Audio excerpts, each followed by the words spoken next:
द्रौपदी,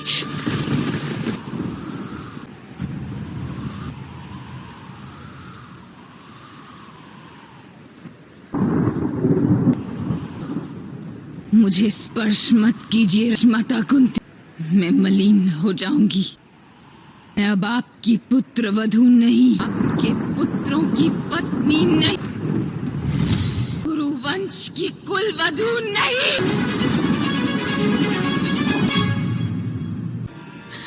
पुत्री,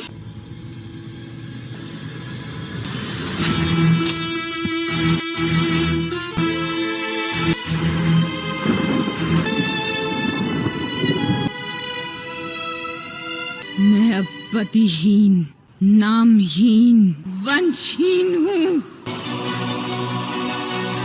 इसी वनवासी चूल्हे में जलने वाली आग हूँ। स्वयं शुद्ध हूँ तो अशुद्धियों पर वास है मेरा। आज इस सभा में समग्र विश्व की सारी स्त्रियों की आंखों के आंसू यहाँ बहाए हैं मैंने। राजमाता कुंती, महारानी गांधारी, स्वयं अपना रक्षण करने की इच्छा हो, इस सभा का त्याग करके चली जाइए, क्योंकि ये सारी की सारी सभा आज डूब जाएगी।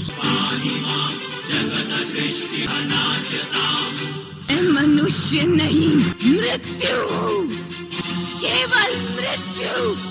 इस अधर्म सभा में उपस्थित दुष्ट मनुष्यों की मृत्यु हूँ मैं। और मेरा श्राप है इसी क्षण, इसी पल।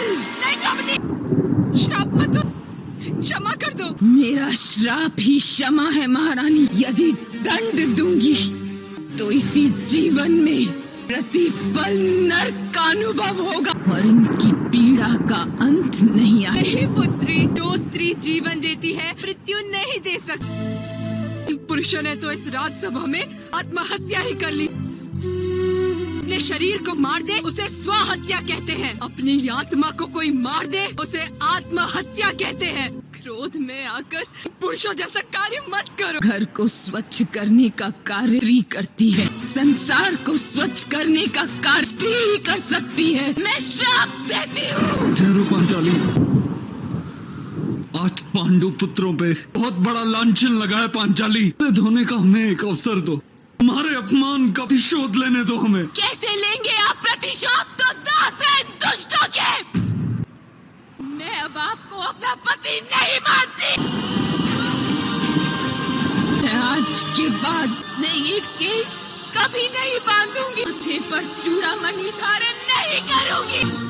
मान्य है मुझे, परंतु केवल तुम आत्मा का रक्षण कर सकती हो पांचाली। यदि तुम हमें हमारे पापों का प्रायश्चित करने का एक अवसर नहीं दोगी तो हम समय के अंत तक में वास करेंगे पांचाली। एक पति नहीं, एक मित्र के रूप में तुमसे कह रहा हूँ, अपना संयम मत गवाओ पांचाली। संयम, संयम, संयम।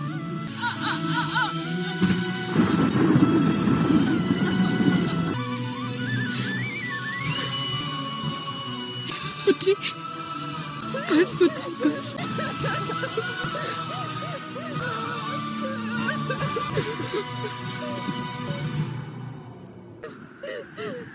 महाराज धृतराष्ट्र, आज आपके अनुज पांडु के परिवार ने फिर से उपकार कर दिया है आप पे।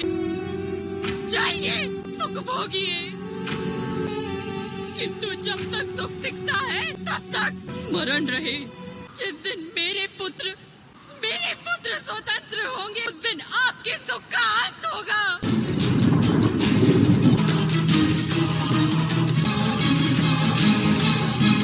आपके पुत्र स्वतंत्र होंगे? मौन रहो मेरे बच्चे, मौन रहो। बोलने दीजिए उसे गांधार।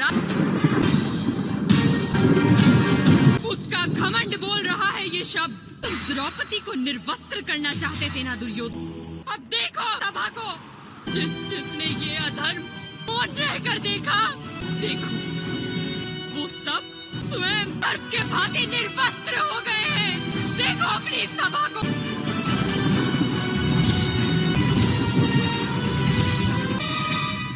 सुन लो पुत्र दुर्योधन, शीघ्र ही मैं द्वारिका जाकर कृष्ण की नारायणी सेना सेनापुर के द्वार पर लाऊंगी